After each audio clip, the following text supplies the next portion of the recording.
Welcome to Crescent City with your hosts Natalie Jean and Jackie Zabrowski. Yeah, Natalie. I don't know what you came here for, but I've been thinking that we gonna be playing a little bit of Con. I get it now. I was trying to figure it I'm out. gonna be playing a little bit of Con. Oh, we're here to harass the boys today. We're here to harass the boys, and yeah, the only cards I have in my home are weed-themed, and instead of a joker, it is a toker.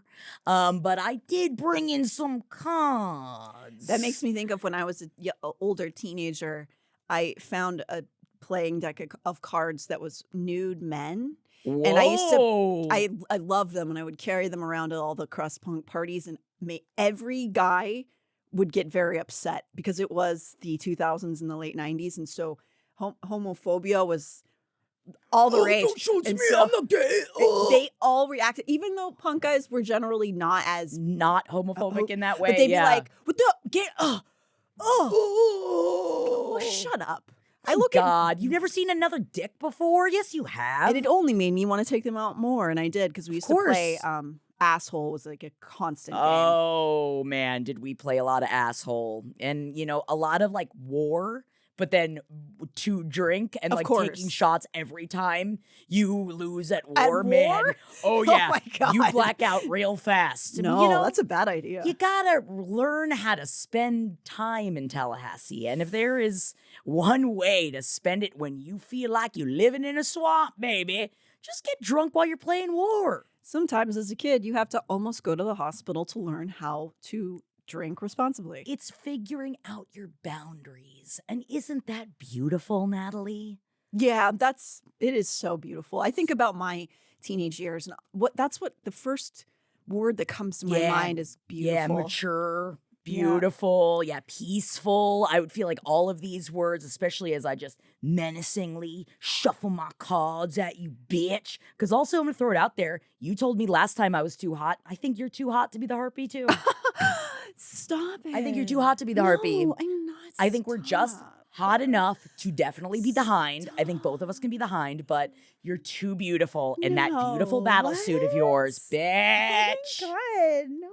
Yes, I'm saying it. Yes, you gotta hear it. I will say this wig has seen better days. It's a really beautiful wig, but because it's braided and Falls apart. it goes like, so now it's sticking out of it. But I kind of feel like the Harpy would look like she just rolled out of some situationship she was in the night before. She's tiny busted, you know? Yeah. Because, like, I don't think she's, like, doing a lot of moisturizing. You know what I mean? Like, I feel like when SJM openly doesn't say, and this bitch is really hot, because we know they're all really hot, it means she must be the most busted of them. Yeah.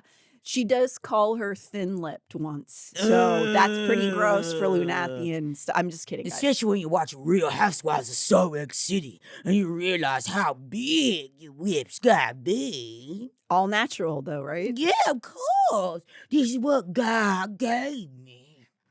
I hope at least when they get injections, it's just like beef tallow that they just shove in there. It would be great. Unfortunately, there was a scene where for some reason, and I'm saying this as a person that has gotten Botox before, they are all... Not me, as a Botox bruises on my face. Me, I've never. But they go in and to get like a free high, because they have to for their Botox, they get like laughing gas. Oh, and all of please. them are getting laughing gas. And I was like, wait, you have to sit really still. Why would they give you laughing gas before they inject your face with a bunch of needles? I'm sorry. Botox is not... You It's don't like, need it's laughing gas. 3 seconds. Yeah. Please. Also, if you can't take it, don't do it. I feel like, and I'm not saying that like about all things. I don't feel that way, obviously, about like IUDs. But I mean, like Botox is just like a bop. It's a bop. And if you don't want your face to move, that's how it's going to be. It's going to bop. It doesn't even... I'm sorry. Listen, I have high pain tolerance. I will say that. But Isn't that crazy? Like, how do you know you have high pain tolerance? Because here's the thing. I've talked about this a lot when I used to do the show Talkin' Sex with Dr. Jordan. She was a sex therapist. And oftentimes, or like even just the idea of saying like, oh, like I have a low libido, or I was saying it's like, in what reference to what? So it's like also you have a high pain tolerance, but in comparison to whom and for what? Like, that is such a like, we now have found, I think, I talk to a lot of tattoo artists that say generally people that were born as women oftentimes can have a higher pain threshold than a person that was born as a man just because of biologically the things. Because we're being punished. Because we are good. The sins. We are being punished for having that pussy. We wanted to ask questions, and you know what happened? We all got periods. No. Yep, that's right. That's what happens when you ask questions. Take that fruit at your mouth, bitch. But it was juicy, and the snake so good. And that snake was so hot. I mean, if a snake told me to eat the apple, I'd eat the apple. Sorry. Go, oh, what are you going to do to me? You going to constrict me? You bad daddy Satan snake? Especially if I found out he was Satan snake. Uh-oh. How are we're getting back into vor for some reason. We were just talking about vor. Why we keep talking about vor? Yeah. Oh, yeah, we were talking about vor. But as a monster fucker, I'm not into vor. No. And that is not, I'm sorry, I didn't mean to say it so judgmentally. I didn't mean that. Sorry. It's, sometimes we kink shame, but usually we kink explain. Thank you. And for vor is for some people. And that is out there for them to consume. Don't Google that if you don't want to know what that is. Yeah, but no, pain tolerance generally is, obviously subjective to people. Like, and that's just there's no way to gauge that necessarily, except I would say that just because if you grew up in ballet, generally your pain tolerance is going to be a lot higher because point is you literally rip your toes apart starting from 12. So I think if you do like any sort of extreme sports, anything that, you end up being less affected by certain kinds of pain. But it's not like it's not that I don't hurt. Like teeth pain, forget about it. I am the biggest if I go to the dentist, I don't want to feel my face for 4 or 5 days. Yeah, but that's because tooth pain goes right into your brain. It's the worst. It's just like how do you think? How do you handle anything else? But while you're talking about this, I also did want to bring up, in specifically talking to a tattoo artist about pain, it is interesting that I never realized that there's like a chart for where the pain is hardest on a body for when you're receiving a tattoo. And I never realized that was always based off of male bodies and not off of, and that a female's pain tolerance and where they can accept the pain is very different because of the way our bodies are shaped and like where our muscle ends up lying. And I'm not saying, of course, for anybody that is, taking tea or like going through like a transition. Yeah. I'm saying like people, if you were just biologically and haven't done any changes with your body, right? That like for example, like the chest is usually it is a hard place to get tattooed, but it's much harder for a woman to get tattooed on their chest because our pecs are different. Right. If you're not building those up. I just find it fascinating to like, that's another crazy thing of like, that makes so much sense. It does, yeah.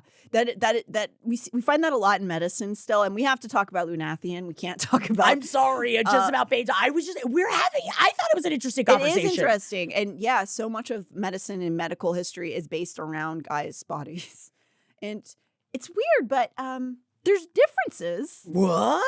And it all comes down to a game of cards. What's your favorite game of cards? Is that what we're going to play? Because in this scene, the Harpy and the Hind are playing cards with boys. Poker. Yeah, I don't even know her. I think that's what the Harpy's asking for. Yeah, poking him with a knife. And a sexually. dildo? Yeah, and sexually too. But not according to, I feel like Harpy's all knives. Hind's all info. And together we can get anything done. Yeah. Hind is very torture forward. Yes. Psychologically torture. Yes. And man, me trying to give a quick rundown, I bumped into Jake upstairs and he's like, and what are you dressed as today? And I tried to explain to him who the Hind is. And for those of you that have read all of Crescent City, That's a long story. It's I quite a imagine story. Jake immediately regretted asking you that. You know what? No, he was asking furthering questions. So He has read some erotica for us on this show, so he must be into it. yeah, he must be into Yeah. it because we've cornered him and made him read the erotica. But I will say his partner is also very into it. Oh, yeah. So Yeah. When we last left off, Bryce had jumped in front of Hunt's lightning in the bone corridor. so cool. And they're fucking getting together. Their powers are combining. We're with Hunt at chapter 32, and he's briefly in shock as his light hits Bryce. Boing. Because it looks like she's doing some sort of spell. Oh, I was saying something else. Oh, yeah. She looks like, for a second, it looks like she's trying to like unalive herself. You know what I mean? Yes. And he's like, what? But then he sees the power kind of combine into the sword, and she runs at the big boys, Andrew, Dice, and Clay, who are separated into three in this moment. Andrew and Dice and Clay. Thank you. They all split apart because they're all going to launch an attack at her. So basically, she decides to, when he's powering up in his lightning, she goes, instead of his lightning hitting them, I'm going to step in front of it. I'm going to absorb the lightning, and the lightning's going to go through my body into the Star Sword. But she doesn't know, like, we don't know that that's No. what's going to happen. She thinks maybe something could happen. And it's just Bryce. It's like, oftentimes she's making good decisions. Leap in the net will appear.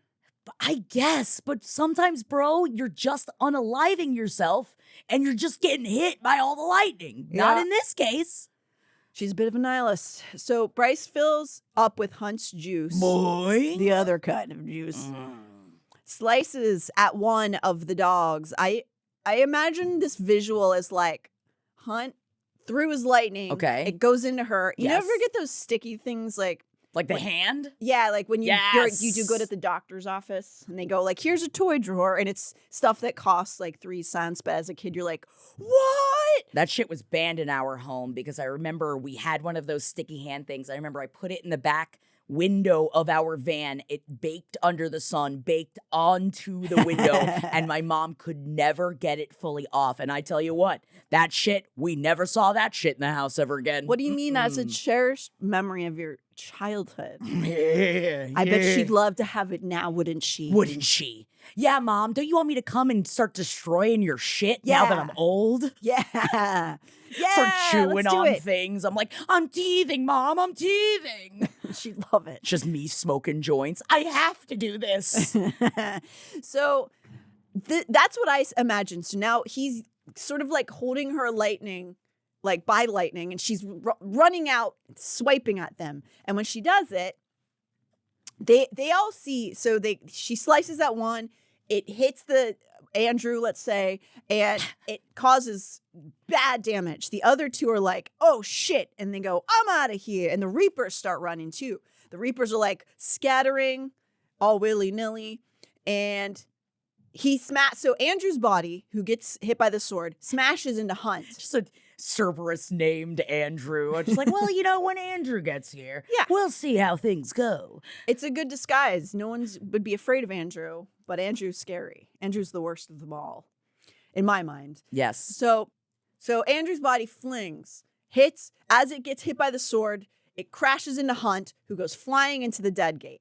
This stops the flow of his lightning, leaving Bryce to face Dice and Clay with no Hunt juice. So, What happened? You got all wrung out?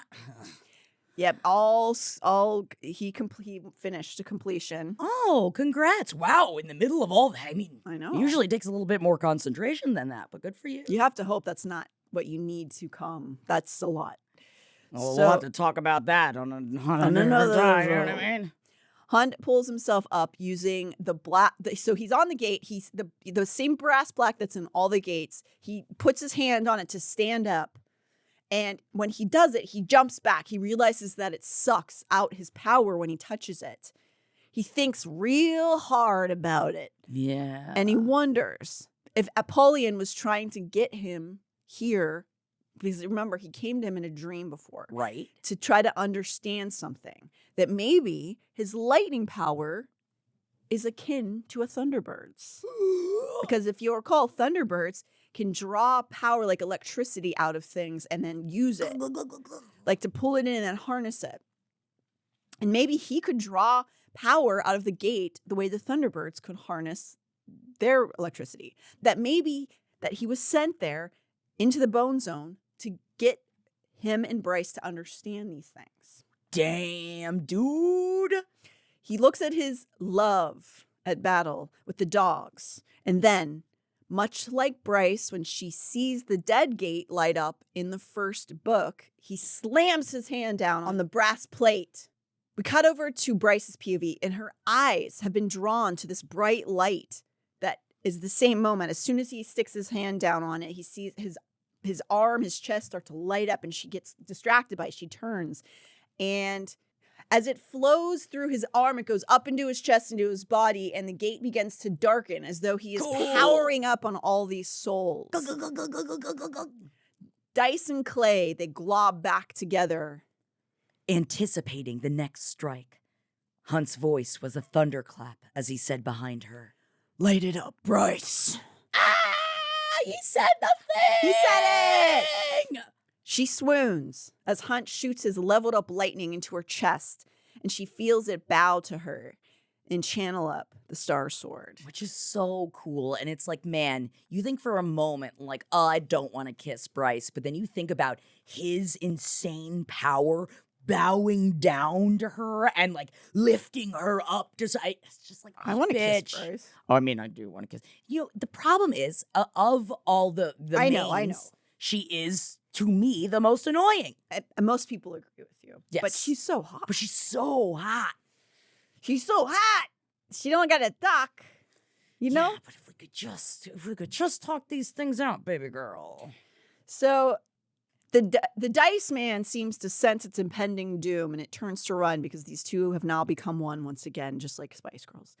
But she feels Hunt pick They her. turn into the Spice Girls then, and it's just like, well, now I can't kill you. Like, Can you imagine? you That'd be brought so me fun. so much flower power peace in the 90s. That'd be and fun. 2000s. Oh, but if a villain transformed itself into the 5 Spice Girls, that would be very fun. Unless it was like, yeah, maybe it was like Posh, and you're like, oh, I'm horny, but you're scary. And you know, it's like, that's not the one I would want necessarily, but you're here, and I don't want to get rid of you because you are a portion of the Spice Girls. This is you know, the things we have to consider in philosophy. Yeah, were you sporty? I forget.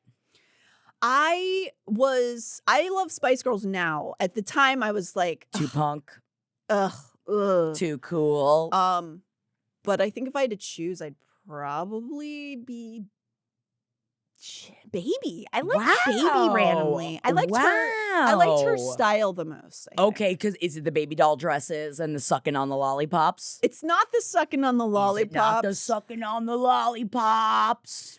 It's because my fashion is forever inspired by Cher Horowitz, and she looks the most like from that movie. Baby, I get that. Mona May, the costume creator of, she like Clueless. Unfortunately became my whole personality for the rest of my life. Why do you say unfortunately? I love your style. You look great all the time. Oh my God. And maybe if I wasn't so busy pursuing a life of scary, I could be right there alongside you. I mean, you have great fashion. What are you talking about? Yeah, but you know, I wish that I could pull off like the hammer pants and like tiny bra the way Scary used to, you know? I mean, who can? We can't all be Mel C. You gotta just be so tight, you know? Or actually just wear it. Who cares? I mean, I think it's also that. I think it's also we don't give a fuck. Yeah. And all of us, you know what?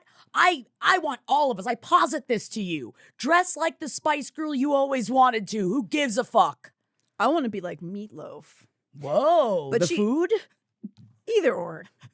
But she feels Hunt pick her up. Classic. Comfortable. Yeah. The Dice Man, so he runs. She feels Hunt come behind her, pick her up, and the two of them take to the sky, chasing the remaining shepherd. Awesome. And when above him, they are like floating above him, Hunt sends them both rocketing down through the sky on top of the shepherd and stab, stab, stab. Stab, stab, stab, stab, stab, stab, stab, stab, stab. They roll to the ground as the shepherd bleeds out, and Hunt shouts for them to run because honestly, the Underking's probably a little peeved right now. And they need to Yes. get out of there. Also, I will say it. I don't know if this is going to be kept in. If you keep seeing my face having big smile reactions because I literally can't stop myself. There is a small dog in the studio, and every time the small dog looks at me or like has a little tongue hang out, I just like I can't stop my face from reacting. So in case you were wondering, I just watched him like step on the table and was like, he was kind of prancing along the table behind the camera. And how do I not react to that? I'm not made out of steel. I'm not actually the Hind. Jackie thinks there's a dog here. Just play. Are there no dogs here? I need something to love. I need something to kiss. No, it's a very, very cute puppy. And it's in here right now. I'm fine. I'm mentally stable. Yeah. So they run. They both go fleeing into the mist towards whence they came.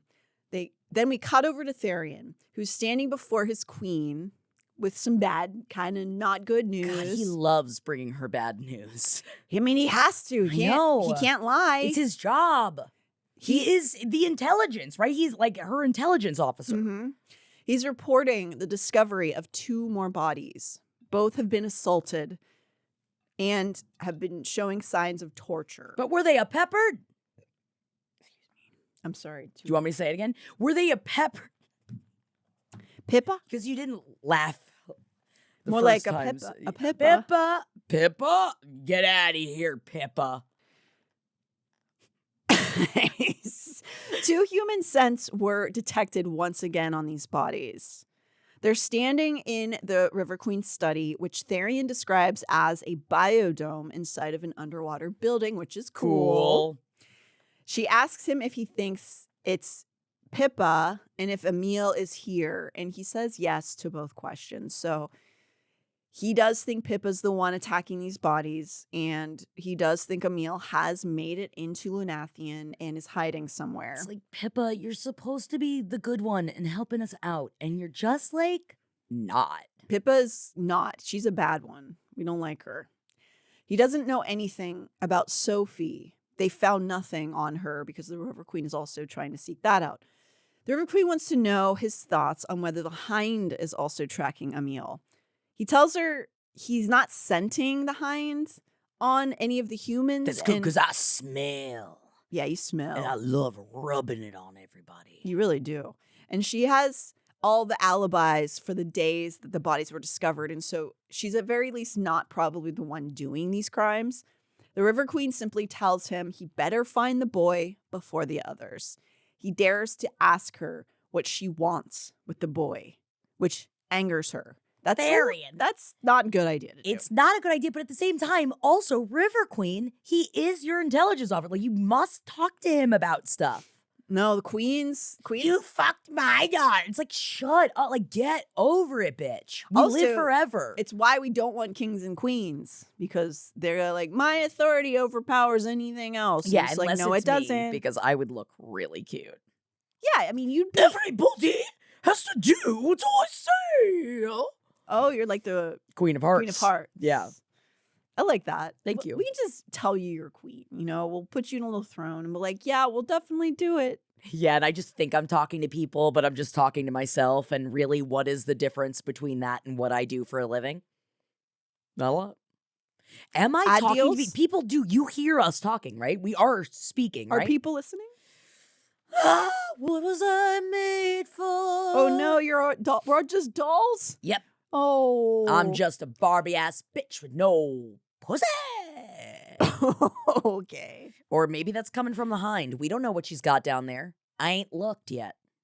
You should check. Uh-oh.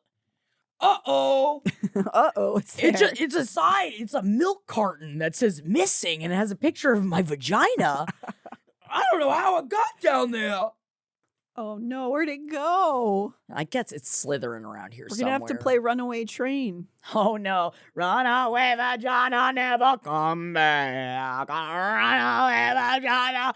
Oh, do you have a pack of wolves? All right. We have to focus. Why? So he dares to ask the queen the question, and she's like, what? She does the Queen of Hearts thing. He's like, no, I'm not questioning you. I'm so sorry, ma'am. I apologize. My bad. She mocks him, asks him if he enjoyed the punishment she doled out before, which was, again, cleaning the river up. Clearly, she is enjoying seeing his humiliation. She'd lowered herself into the stream again, no more than a dark, beautiful head among the lily pads, like one of her Sobecs, waiting to make a meal of the unworthy dead. So, Beck. that's a beautiful visual. I love that. But Yes. she is she's menacing him at the very least. He thanks her for his punishment, much like a sub would, and masks his anger and pain. We cut back over to Hind. I just feel like the River Queen, like you're really like cutting off your fin despite your beautiful face. I feel like, if you guys worked together, you probably could accomplish more. Or she's playing some form of 10D chess that we don't understand yet. We don't know. Yeah.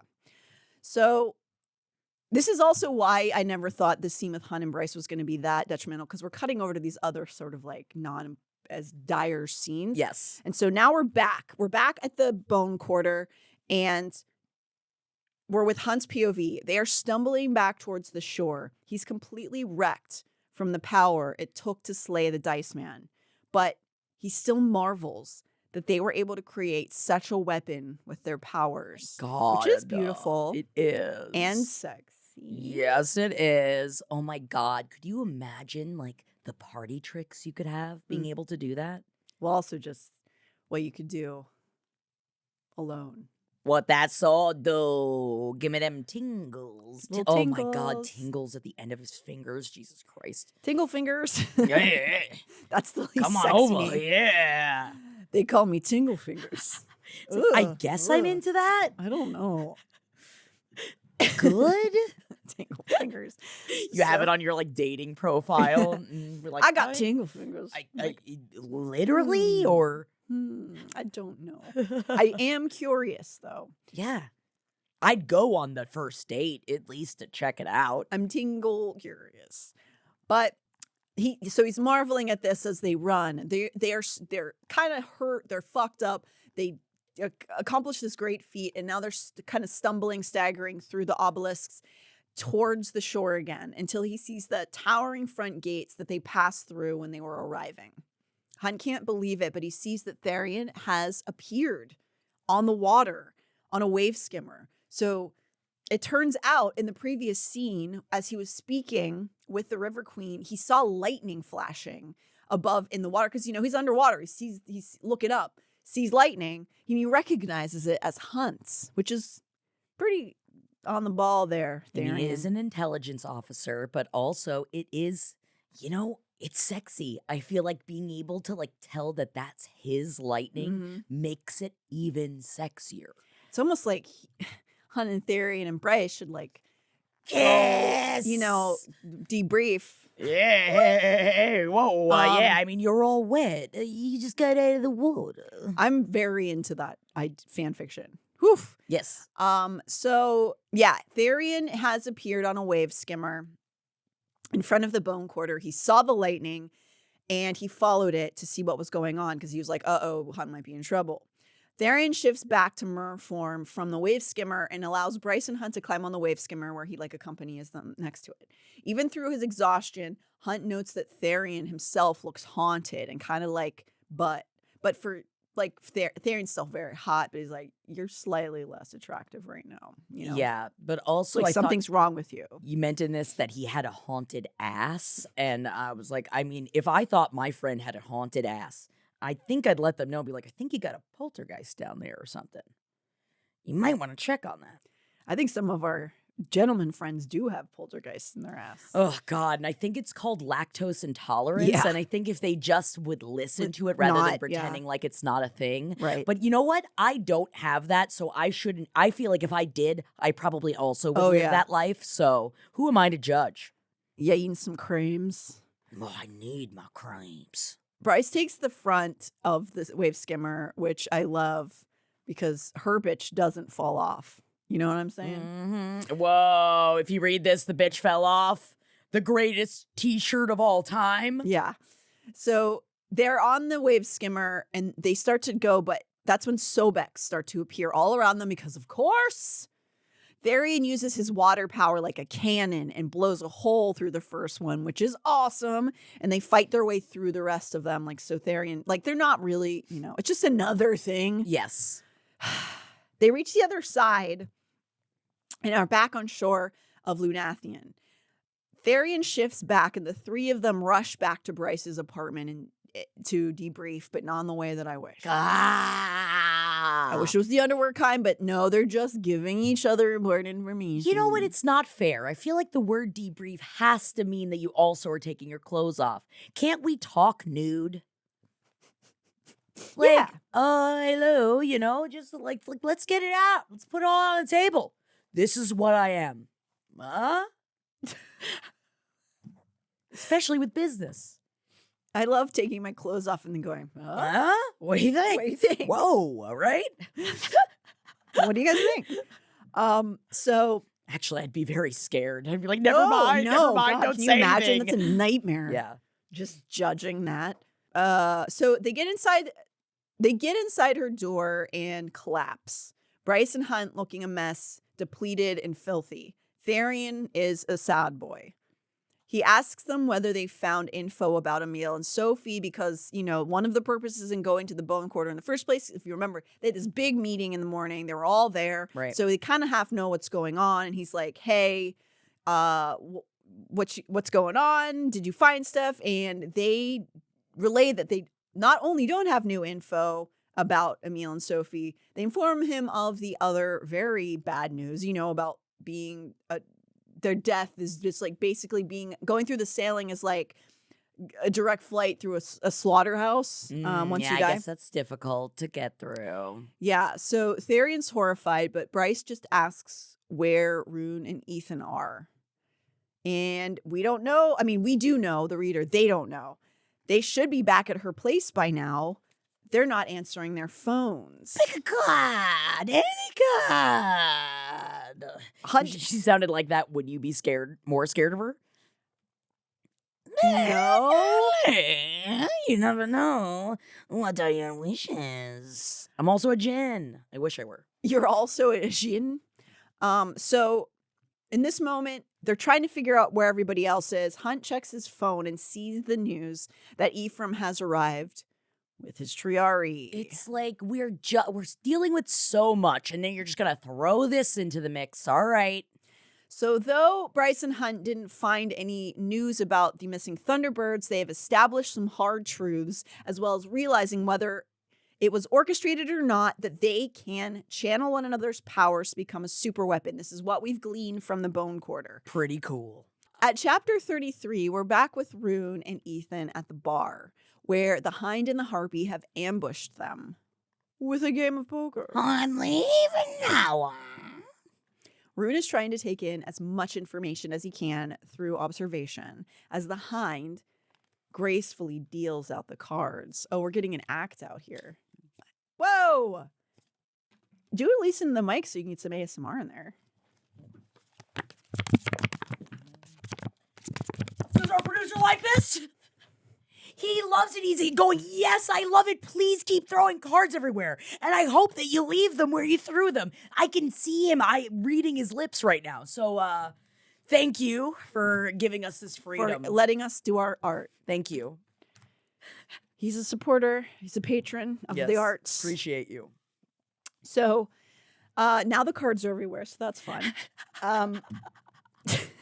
And that is why I brought them. And I know that I'm probably going to lose some of the cards. And then if I ever want to play cards, I'd be like, why do you keep these cards? They don't have all the cards in it. Where do the other cards go? Which is what happens if I ever have a game. I think I'm just an explodey kind of gal, you know? Well, Whoa, you're like Lucille Ball. yeah. Just like her. Yeah. Don't sleep with me in my bed, husband. That's it. Her eating the chocolate and not sleeping in bed with Ricky Ricardo. Were you not an I Love Lucy fan? Oh, of course I was. Okay. I love it if that's what you break her down into. You gotta make yourself laugh sometimes. That was wait. I could talk about no. We can't start talking. No, I'll focus, talk Natalie. about Lucille Ball if you want to talk about Lucille Ball. I love Lucy so much, and I will talk about it all day, but I can't. This is not the time. This Okay. is not the time, Natalie. It's not. What are you doing on the table? You're not supposed to be on the table. Boo. Hey, buddy. He's just exploring. Oh my God, he's so cute. Oh, he looks like he's got little socks on. All right, I'm not looking at the dog. Okay. So we're at the bar again, and they have pulled the cards out. Right. This is the full distraction I'm talking about because we pulled the cards. I guess we're pulling the cards out. Yes. Ruhn is trying to take in as much information as he can through observation as the Hind deals out the cards. He notices her ring as it being a sign of wealth, like a very subtle sign of wealth in her otherwise uniformed body. As she deals the cards, she lazily explains that she's only here to introduce herself. He is her half-sister's fiancé, after all. Because remember, she is related to Hypaxia. Oh, the days of our lives. Quite the soap opera. Oh my God, I want to see that teenage story. Like, let's see them together growing up. I don't want to see any teenage story ever. Get them out of my face. As long as they are played by people that are obviously in their late 20s and early 30s, like a Riverdale. That's when I did have to stop watching The Summer I Turned Pretty, though, because I was like, I think I am too old for this teen romance story. I don't even know what that is. It's a wonderful story. Yeah. I watched the first 2 seasons of it, but I was like, I think I might be too old to watch these young people kiss. Yeah. And maybe that's just on me. I know it's just on me. I'm not putting that on other people, and I No. wouldn't judge another person for liking it. It's just I know how I am, and I'm just like, yeah, what's that older one do? Oh, yeah, the older one's reading for Quinn now? Okay, but it's like, he is in his 20s, but that's a baby in my brain. Well, now I feel like it's looking at the dads on the shows and being Oh, like, I'm looking. Oh, yeah, and I'm peeping them mummies, too. at mama and daddy. Ew. Ugh. Blech. Blech. You just yuck yourself out. I did. I hate bringing those words into sexual instances. So Me too. yeah, I don't use it for sex. I just use it for fun outdoor joking sex. Outdoor joking Outdoor sex. joking sex. Of course, right. That's when you say those things.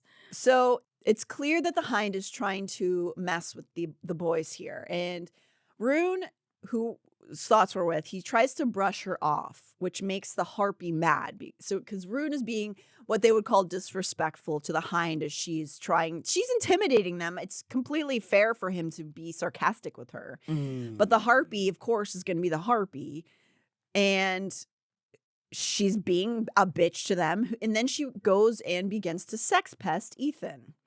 When she says she's here with the Hind because she wants to get a look at the meat. The pants right, Natalie, meat. this is all Natalie. I mean, I tell you, every time I bring her somewhere, I'm like, ugh, what are you, the Harpy? Cool it. Like everybody, Natalie's coming. She's going to try to grab you. She keeps calling herself Tingle Fingers, and like we keep saying she's not made of lightning, but what are you going to do? Maybe just let her live Are her you delusion. sure, though? You don't know if I made We of don't lightning. know. I'm not grabbing on your hands. But I keep trying. She keeps trying. So the Harpy's becoming a sex pest, and she's here to check out the pants meat of Lunathion. Ithan Pants meat of Lunathion. As she's doing this, she kind of tries to reach out and grab Ethan's arm, like touch his muscles, and he grabs her wrist, stops her from doing it, and tells her he's not interested, but she clearly enjoys it because he's like hurting her, and she's like, yeah, give me more, little wolf boy. The Harpy then turns her predations onto Ruhn, who reminds her that he's engaged and he doesn't, quote, fuck around. The Hind dealt the cards with a swift, sure grace.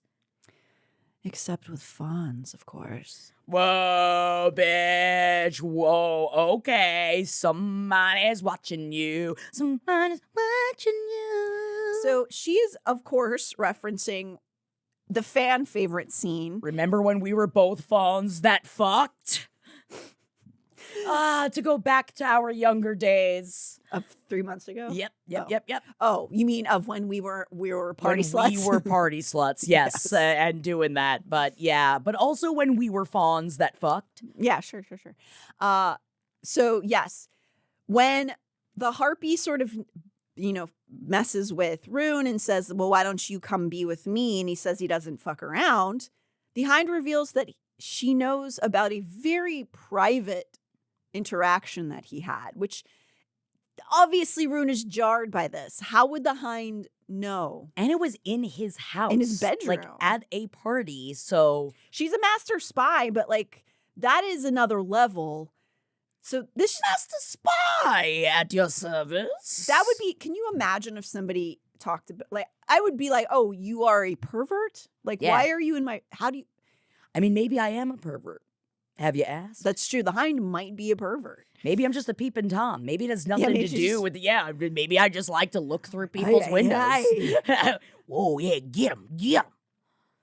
My sissy She's gonna like, be yeah, it's not my mad." spy thing. I'm a pervert at night. Yeah. Like, I just happen to be spying on your bedroom. One must have hobbies Mm-hmm. that they don't monetize. And I mean, sometimes it's being a peeping Tim. A peeping Tina. Peeping Tina. Because I said Tim, which is also, Also masculine. Yeah, masculine. But yeah, I'm a peeping Tina. Peeping Tina. So she's so Ruhn is shaken, of course, by this, and he, from this admission from her, he kind of like looks her over, notes the number of darts on her collar, notes the torque. Oh, Knows it does that- have good torque on it. Yeah, knows this is a killing expert in front of him, and likely has killed Sophie. And she also knows this very private information about him. We know that she killed Sophie, but Ruhn is only thinking that maybe she did, but we know that she did. It frightens him, her power. She reveals that the Autumn King actually suggested that she come and meet him. Ugh, it's like that. Ruhn's like, oh, good. Oh, I'm so glad. Are you guys good, like my hanging father- out? Yeah. Great. My favorite. Yes. Ruhn knows that there are ulterior motives for this gesture from his father, likely to keep Ruhn in line, almost issuing a threat by bringing the Hind around, being like, the Hind is watching you, little boy. They are all holding their cards now. Because if you'll recall, they're playing poker through this. And, Natalie, you're not. oh, here. I've got a 7 pair. Oh, belly up, partner. That's it. That's all I have. Whoa, this is actually a good hand. Oh, it's because Oh, I 'cause you wasn't didn't really shuffle. shuffling them. Yeah, I was only menacingly shuffling, not like professionally shuffling. So, Well, you should have shuffled better because I think I won this game. uh-oh. Somebody got it straight, but they ain't looking too straight I'm a right little now. curious, if you know what I mean. Uh-oh.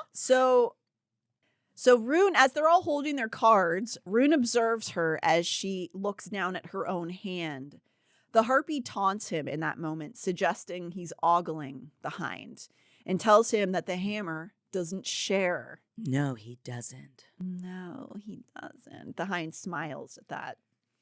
Ruhn angrily retorts that, much like Ithan said to the Harpy, he'll take a pass. He doesn't want to have sex with either of these women that are very attractive. It's like, rejection hurts regardless of where it comes from. It's true. But also, couldn't we talk you into it? Us playing poker with you? I mean, it's like, yeah, we might knife at you, but let us into your home. And maybe that's coming from a Peeping Tina. I don't know, maybe, but it's like, I know it's like a vampire situation where I got to be let in, but it's more fun with binoculars. Yeah, you better be careful if you let me over your threshold. So, through their conversation at this bar, the Hind reveals that she also knows that Ruhn had slept at Bryce's house the night before. Ruhn does his best to not look rattled as she lists off these different things that she knows about him and says casually that he didn't know it was her duty to interrogate Ox members. Mm-hmm. The four of them spit venom at one another. Doi! Doi, doi. Doi! And then the Hind pulls out a They all really... start doing that. And Do it, everyone's just like, oh, God, oh, stop. The Hind pulls out a really nasty little bit of info. She suggests that Ithan has pined for the woman his brother loved. Whoa, it's almost like I know everything. She knows a lot of stuff about these two boys. And we pretty much, as the reader, know that's to be true. But how does the Hinds know this? Ithan, of course, is taken off guard and lets his emotions come through as a jock. Mad wolf. And it's the guy, he's hot-blooded. He's got to scream. Do you think Ithan would have been radicalized by Joe Rogan? Yeah, I think especially after losing Connor, I feel like not having a lot of like the I feel like losing that male guidance, I unfortunately do think he would get lost in. We can't let him into Lunathion. We can't. So he goes, what are you doing? No, I don't. Oh. Ruhn tries to tell him in his thought speak to play it cool, that she is just trying to get to you, Ithan. She's trying to make you explode, but the Hind only needles further into him, saying she has access to years of conversations between him and Bryce, him and other people, and that she knows that he secretly resented his brother, waited for the day that Bryce saw him instead of Connor. Ithan paled, the Hind's expression filled with cool contempt. And he hates himself even more, not only for losing his brother, for not being there, because of the one traitor's thought he had after learning the news that the path to Bryce Quinlan was now cleared. Did I get that part right? Bitch, step off it. Ouchie! You're a bitch, Hind. Yeah, but she's so good at being a bitch that, man, it gets impressive sometimes. I feel like bitch fills me with rage and the Hind impresses me. But say that, like why? I don't know why. I think it's just because like the fact that she's so good at torturing and the fact that Sabine is so like she's reserved. Maybe that's why we're both very obviously emotionally like expressive people, and what? I always find it impressive when Sorry, boo. Sorry, boo. I'm not yelling at you, baby. He's got his little tongue hanging out. Oh my God. All right, we're gonna have to get a picture with Boo for socials. Yeah, sorry, so we're gonna have to use you, Boo. It's your first time to shine. We're immediately exploiting your dog, Adam. Sorry. Yeah, maybe it's because the Hind is very cool and reserved in her evilness, where she's playing like poker while she's saying it, and she's just fucking throwing her fucking cards everywhere. But and they're she's like, not. wow. She's the opposite. No, she's not. She's holding her being cards. very. She's Holding her unbothered. cards. Like this. Yeah, she's playing like this. Yeah. How do I use my hand? But it is a lot to play poker and also be threatening someone actively. You know? It's true. And she's right. Ithan is freaking out, and she's just sitting there, like, looking at her cards. Which it is so funny because she had just said this, like, ridiculously intrusive thing to Ruhn, who didn't flip out. And then Ithan's just like, ah! Yes, because he's Ithan. He's Ithan. And Ruhn understands. He's trying to convey this through his mind speak to Ithan. She is doing this to get you to act this way. Yes. Well, like all trolls, every troll is just trying to get you to go, stupid. Yeah, that's why you don't give in to the negative comments. Right. So but Ruhn's not used to, Ithan's not used to, they're not used to that. He's not used to it. So trying to diffuse the situation that's happening, Ruhn puts his hand down on the table like, guys, we're playing poker, and he has a decent hand. The Harpy curses and lays down her worst hand. And she's a bad loser. The Hind, of course, beats them both. Ithan didn't bother to show his cards. He'd already shown them, Ruhn realized. Aha! Metaphorically. Metaphor much? Yeah, but also I think it makes sense that the Harpy is a sore loser And not very good at poker. and not very good at it. I feel like she's just, and I'm not saying it's because you're so busted, because busted people can play What about cards too. busty? Yeah, but maybe, that's what it is. Yeah, them titties are getting in the way. Sorry, old Peeping Tina's at the card game.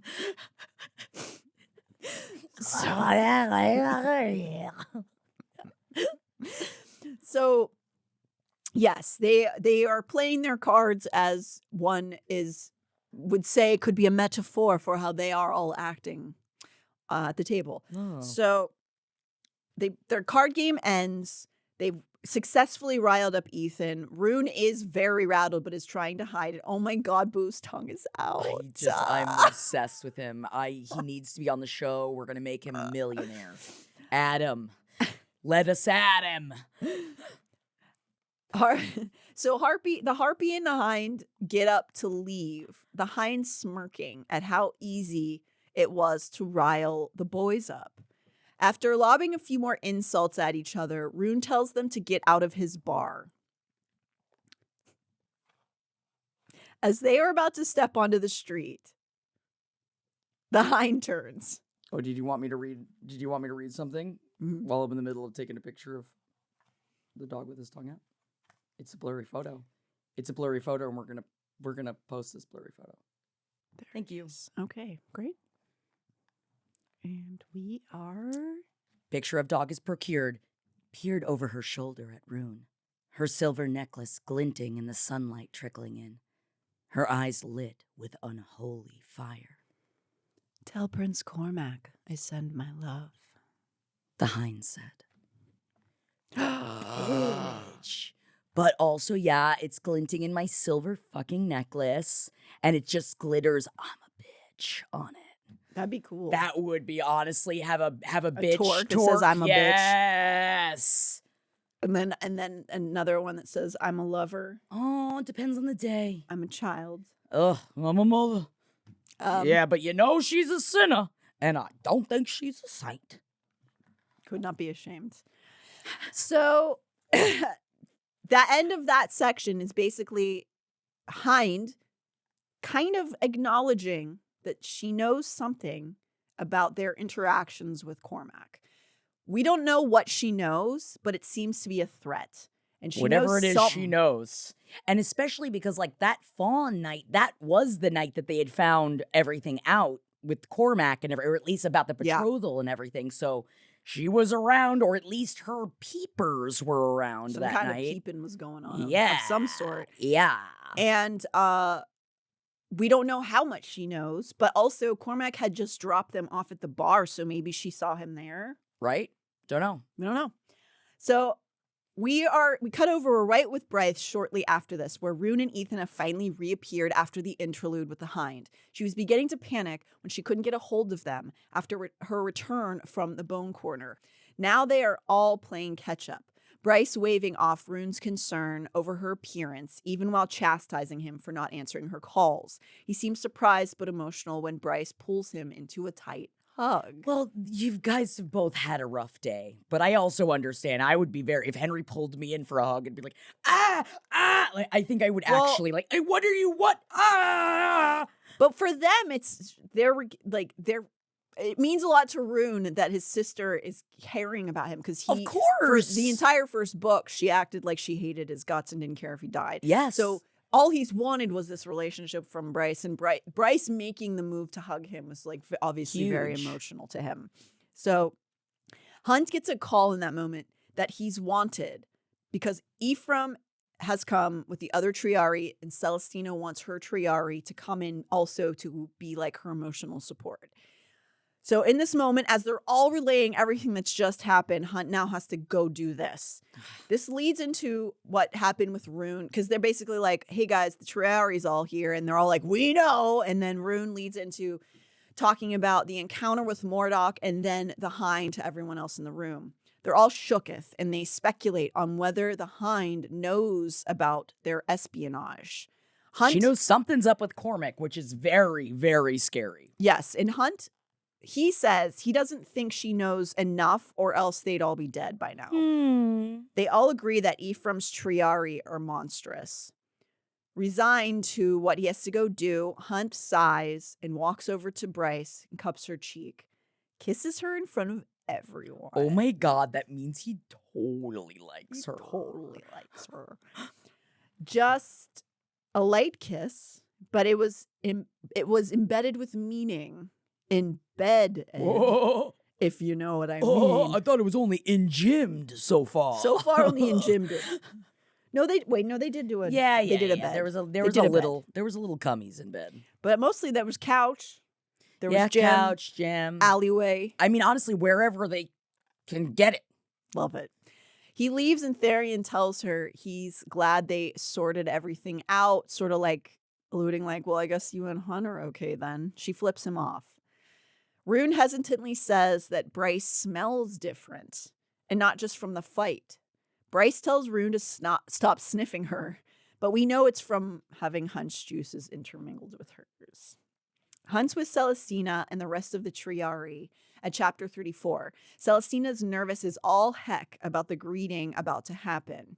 She knows Ephraim, if you'll call their friends, and she even likes him. But this whole process is not her choice, and it must be awful, like knowing you are staring down the barrel of a forced union. And especially when you live forever, it's like the kind of thing of like, and so like, is this forever? Is this my actual forever? Hopefully in angel relationships, once they breed, I guess they can go do whatever they want. I mean, but that depends. What's Ephraim gonna be like? You know, it's like, I think that really depends on what kind of control he has over her. For sure. Because, like, this is all a power play, For you sure. know? At least in this moment, it seems like he's a friend to her and wants well for her, but we'll see. Sometimes shit changes. So, especially when, I mean, after it's a forever thing, and then that's when they show their true colors. So, yeah. Celestina asks Hunt how she looks in this moment, and which like how do I look? I feel like that's really sweet and says so much about Celestina. I think this whole scene it says so of her asking Hunt, do I look like, do I look okay? Yeah, and Hunt, being a well-meaning himbo, he says that she looks like a female awaiting an arranged marriage. And while sometimes uncomfortable truths are important to say, she doesn't have a choice in this, so just tell her she looks pretty. Tell her she looks pretty. Sake. Come on, bro. Which he does after he thunk about it for a minute, and he went, you're pretty? You need support right now. She looks stunning right now. Hunt tries to process everything that's happened that morning while looking unbothered in front of Pollux because, of course, Pollux is already here, now being a part of Celestina's group. So he's just like trying, because Pollux is fucking with him as always, is sneering at him across the room. And Hunt's like, I have to look like nothing happened this morning. He's looking at Pollux. Pollux looks like he's practically at half-mast waiting for the Hind to appear because, of course, they're... look at her. Thank look you. At her. Can't wait till I fucking show up. Look, the Harpy sucks, but she's at least a hype woman for the Hind. You know what I mean? You're right. And I feel like we do have each other's backs, and especially in a way that Pollux and Baxian don't. Yeah. So it's like, we've got like a sisterhood thing. We love to torture. We loved it. And honestly, what a great thing to have in common. Mm-hmm. And we're both really good at it. This is like something professionally, this is working. Technically, we're boss babes of our career. This is my problem. And forever my issue that like I want to kiss the Harpy and the Hind, but then like Pollux and Baxian, I don't want to kiss. No. And but that's like a broken thing in my brain where it's like, yeah, but it's sexy when a woman's a torturer. It's like, that's something you need to go talk about in therapy. But I get it. Believe me. That's a problem that you should probably, but I say that as if I'm dating torturers. Guys, I'm not. I'd probably get the ick because probably we'd be so obsessed with work. Right? I mean, just always thinking about like, I want to slice, I want to dice, I want to pull, I wanna drag. I'm just now noticing how busted these wings are. They have seen better days. They're on. I don't even think I need new ones. I think I just need to reapply feathers. Sure, yeah. You can just craft. I'm going to craft this. Actually, that's smart. Why would I buy new? We need to reduce waste, everyone. Let's just make them better. So, and I'll use plastic bags. I don't know. I'm trying. So I want you to use real feathers, and I want to watch you pluck them off the birds. Yeah. The birds that need them right now. Yes. So honestly, as the Harpy, I feel like that is how you'd fix your wings, you know? I don't want to do that. Well, there's no spider silk around, all right? I don't know what to tell you. Oh, God. Please no. So Hunt is disgusted, but is glad the hawk at least had to stay back in Pangea. So one of the bad, yucky Triarii is not there. But don't worry, it's another one with an H I know, name, man. so that you can The really first 2 or 3 confuse times them. I read this book, I was no like, idea what the difference was. Now I know very well. And now, especially too, in dressing up as them, Yeah. I know a lot better. But like in my brain, the Hind and the Harpy were completely interchangeable. Also, and I the wasn't hawk, thinking I was about like, the difference. wait, who's the hawk? Is Baxian bad or good? I can't remember. So the hawk is a guy, and he is not here. Not there. Celestina thanks Hunt for joining them on her day off and squeezes his hand. He senses she's actually sincerely nervous and that she's kind of shaking. And also, how sad is it that like she doesn't have like her bitches or like she's talking to Hunt? Does she about have it.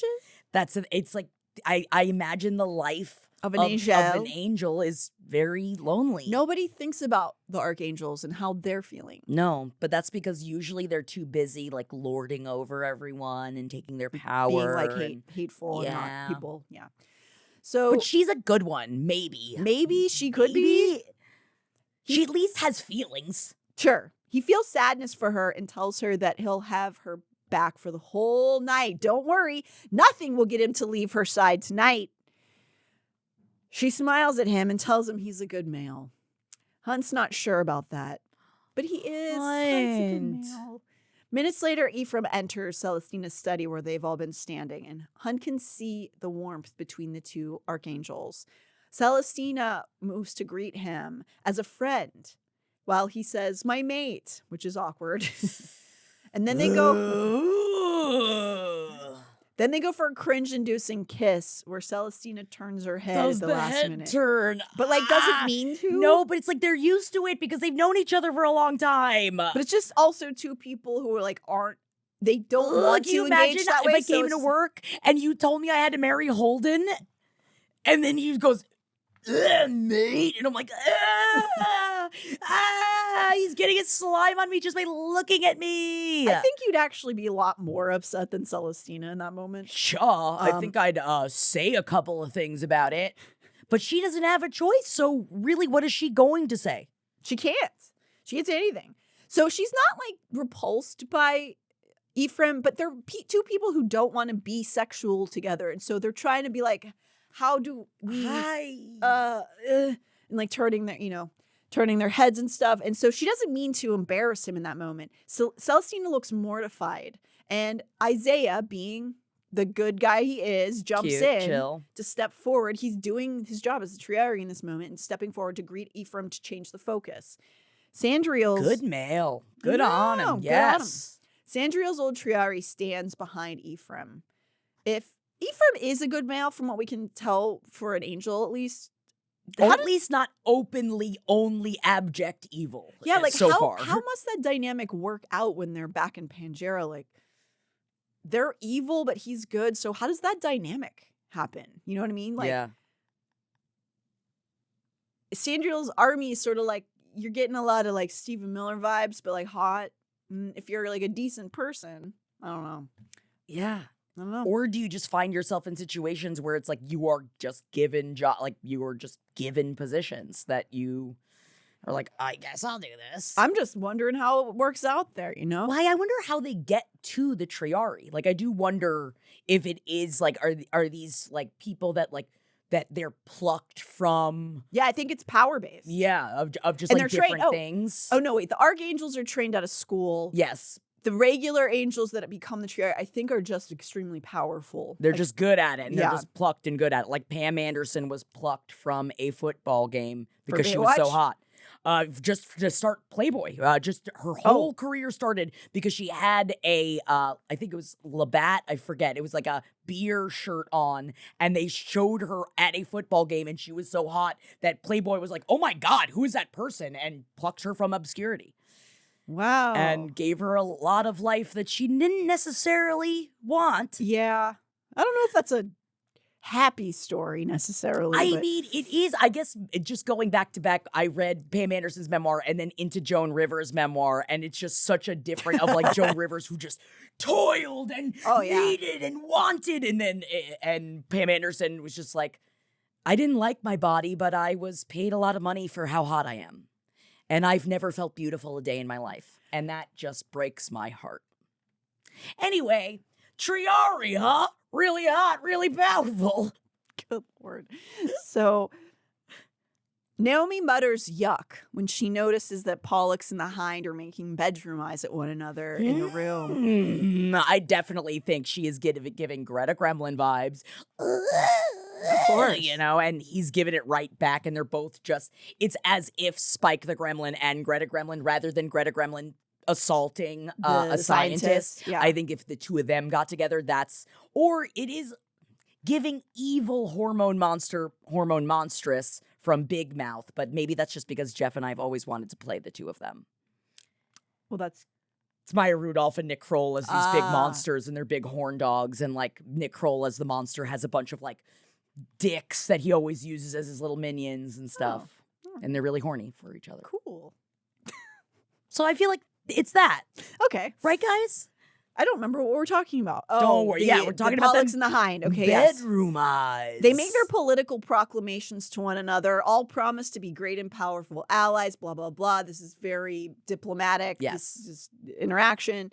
Hunt can't help but notice how much more nervous Celestina seems to be than Ephraim, and he has the startling thought that perhaps she's never been with a male before.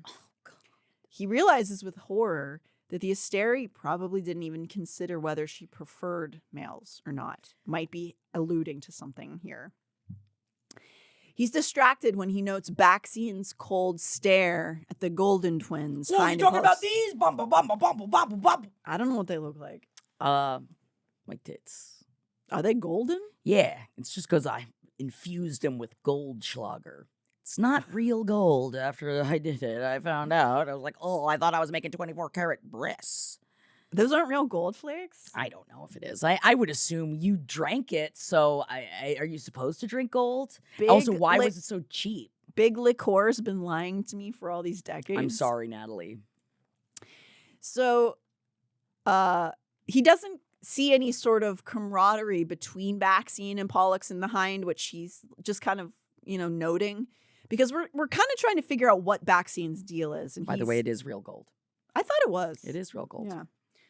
Yeah. Just in case, I know that you were sitting at the edge of your seat. I just remember wondering, being, as a young person, being like, oh, classy. oh, it's classy. Oh, yeah, while you're just slamming Slamming a it whole back. bottle of it. So he's noting that Baxian's not greeting them with any sort of like, what's up, guys? And he's just taking note. We cut back over to Bryce's apartment, and Bryce is telling Ithan and Ruhn about everything she's just learned and did at the Bone Quarter, as Therian listens on. It's a lot to take in, but probably the worst is learning about what happened to their friends and family's souls, which sucks. Yeah. I don't know what you do with that information. Yeah. Ithan tells Bryce that he must find out whether Connor is now on the top of the Underking's shit list and that his soul maybe won't be there for hundreds of years, like apparently is the norm. So after learning all of this information, they're now like, well, now the Underking's pissed at us. Is he going to somehow punish the souls of our loved ones? Which is great. They ponder over, even if they find Connor's soul, what exactly are they supposed to do about it? Yeah. Unsettled by the thought, Ruhn moves to asking about just what Apollyon and the Reapers meant by sending Bryce and Hunt to the Bone Quarter. As they speak, there is a knock on the front door. As Bryce walks to answer it, Ruhn points out that they need to be concerned about the Asteri finding out about what Hunt and Bryce were just able to accomplish together. We'll game it out, Bryce said, and finally opened the door. A hand locked around her throat, crushing the air from her. You little cunt! Sabine Fendir hissed. The bitch is back. She is. She's always showing up. Oh. So they have this big worldly kind of problem. Our family's going to be sucked into this food processor even faster. We need to figure that out. Ithan says, I have to find Connor. I have to find out. I won't be able to focus on anything else. And as they're having this conversation, she opens the knocking at the door, and it is Sabine now interjecting herself. We cut over to Ruhn's POV in that moment, who is cursing himself for not being more vigilant about who might be knocking at the door, because they're in this like really mind-blowing conversation. He didn't think, as the Ox, I better inspect who is here. Also, get a ring cam at this point. Well, even don't they have the little eye thing? I mean, she wasn't paying attention, so she just opened the door. But I feel like it's like you also have all that like magic on the door, so you'd think that there'd be a little bit more technology out there. You think? I guess because there's been 100 people in and out of her apartment that day, she just opened the door. Yeah. They were all distracted with this cacophony of new information, and Ruhn wasn't paying close enough attention to the door being opened. He watches as Sabine throws Bryce across the room. The males all jumping to their feet, preparing for a fight. But Bryce won't let Sabine see her rattled. And she just is like, something up? What's going on? What's up? Hi, Sabine. Even though she just threw her across the room into the couch and moved the couch with the force of it. Sabine accuses Bryce of interfering in wolf business. Oh my God. Sabine, then you fucking deal with it. Well, she just wants to start a fight. You know, this kind of people, which is in reference to her harboring Ithan, of course, and Bryce is like, what do you mean? I don't know. Sabine posits that Bryce took in Ithan to, quote, rob her of her birthright. And oh my God, are we always a victim? And also, like, main character syndrome much? Bitch, not about you. There's a lot of stuff going on right now, Sabine. As in, you know, she's basically saying Bryce is trying to get the sword by holding Ithan in her apartment. Oh my God. I have a sword. I'm good, bitch. This does feel very much like something that would be on The Real Housewives. Oh, yeah, coming in and just, you little cunt, and just pushing her across the... Oh, and also just having these people going through a crisis and her going, this is about my sword, isn't it? Yes, and it's like, you don't even know what's going on. So... yeah, and looking like an idiot. Ithan growls that it wasn't Bryce interfering, that Perry dropped him here when you almost murdered him, and she didn't willingly step into this. She just decided to not let Ithan out in the street. Ruhn tells Sabine to grow up and speak like an adult if she has grievances, which of course is not going to happen. Bryce angled her head, though. What about this arrangement exactly bothers you, Sabine? The way her voice had iced over. Fuck. She sounded exactly like her father. She's referring to Ethan staying with her, is what Sabine is saying. He's kicked out. Why does she care where he goes? Whatever. But Ruhn is noticing that he sees the little traits of their dad in her in this moment, where she's becoming kind of cold.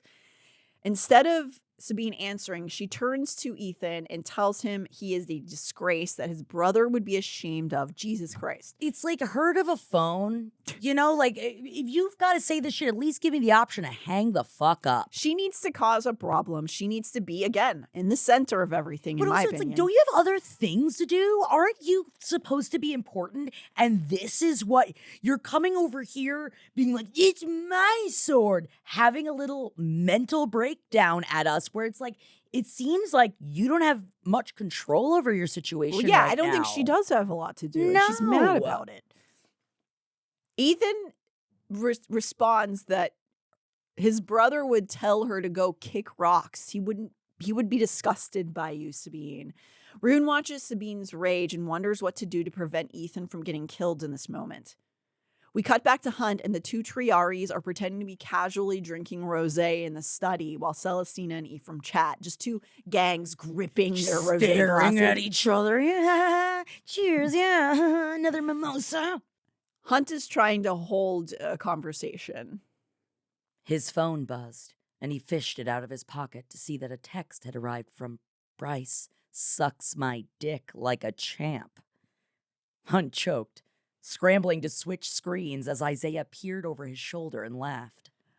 I assume you didn't put that name in there. Ha ha ha, Isaiah. I don't know why in my mind Isaiah has become Barack Obama, but he kind of has. Okay. Was there a reason for it? I think it's because he's like a very diplomatic person who is like kind of buttoned up and is trying to like Be good to as many people as he can. or like appear to like try to bridge people or something. I don't know why. That's what happened. Sorry, everyone. I just also am now seeing Isaiah in the photo shoot with the hat and the smoking of a cigarette. Remember that Barack Obama photo shoot that everybody was like, thirst trap, of when he was in college and he was smoking and he had Oh. this really hot hat on. Yeah. So yeah, that's what, now I'm just thinking that, but with wings. And I'm here for it. I mean, yeah, I'm not mad about it. No. This is not about whether or not he's a good president. Just, you know, he's an attractive He looks man. good. So he's like, Hunt's like, yeah, no, that's just an inside joke we have. Oh yeah, I wonder what the inside joke is. Yeah. Did she suck your dick? Is that what the inside joke is? Because I think we get it. Yeah, because Isaiah's like, oh, okay, whatever, buddy. Yeah, bro. Okay. He tells Hunt, he goes, Hunt, I'm happy for you, man. Good for you. Hunt smiles politely and fantasizes about what he's going to do to her later on. That is, until he reads the message. Bryce has covertly been texting Hunt during this fight that's happening in her apartment, and he sees the words, Sabine here.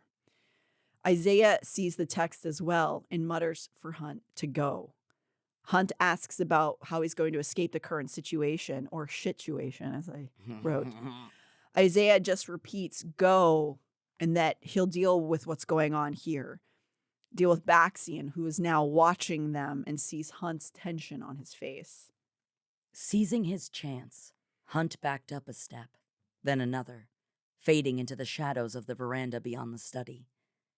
He kept moving, stealthy, until his heels were at the edge of the landing. But as he stepped off, free falling into the night, he caught Celestina looking at him. Disappointment and displeasure darkened her eyes. Well, he just said like 15 minutes before, I'm gonna be with ride you or die, bitch. all I'm night. nobody, literally nothing could pull me out of this room. Why did you say it? Why did you not mean it? The fact that Sabine is there, okay, but you also know that Bryce is there with a bunch of other people, most likely. And I know that, you know, I would love for him to run to her side. But also sometimes you gotta go do the job that you gotta do for a reason. Well, maybe they should have sucked his dick like a champ and he wouldn't have left. Maybe they shoulda. Celestina, you ever think about that? As you quake with fear at the thought of a man touching you? I'm sorry. A male touching you? Oh, I thought you were going to apologize for the other thing you just said. No. Okay, great. Well, That's where I leave it. we're the Hind and the Harpy and we're out. Bitch. Bitch!